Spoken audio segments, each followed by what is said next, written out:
Hey, Social Studies Monsters, here we go. It's Friday, November 15th. The quiz for this section is coming up on Monday.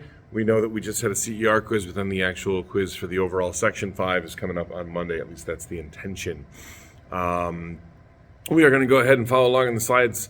Work hard and be nice. Cell phones are away. If you run into a struggle with any of that, please take a step back. Flop like Rosie. Breathe in.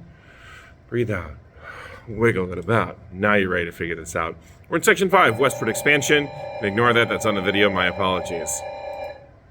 Learning target. I can understand the period of American history from new nation to Reconstruction. What conflicts impacted the 1800s in America? Why were amendments added to the Constitution during the 1800s? And what historic events shaped the American attitudes of the 1800s and beyond?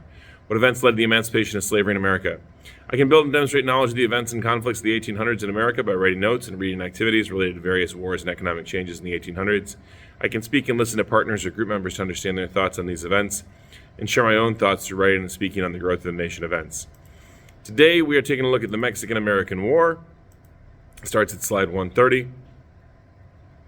Our Josh Bell ringer, so we got to slide into the next slide. We're going to take a look at a map. What areas are owned by the United States and what areas are owned by others or disputed. Previously in social studies, manifest destiny pushed into the western frontier. Indians are moved to reservations, and Americans are settling in the Mexican territory, which is Texas, the southwest of today, Arizona, New Mexico, as well as parts of the Mountain West, Utah, Nevada, and then into California.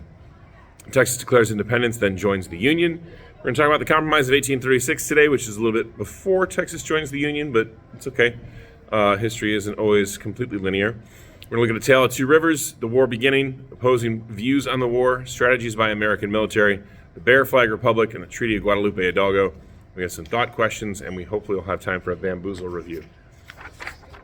These note catchers, this is modeled on the board under where it says Mexican-American notes next to our Six Flags Over Texas notes. These are modeled not quite in the same columns, but roughly the same on the board, and we're going to be doing those. You have an option to do them digitally, so they're on Google Classroom, or you can pick up paper copies, so whichever is more comfortable for you. Without further ado, let's take a look at that map and see what we can see. What areas are owned by the United States, what areas are owned by others or disputed. Have a really great day. Be nice to everybody. Love you. Happy Friday.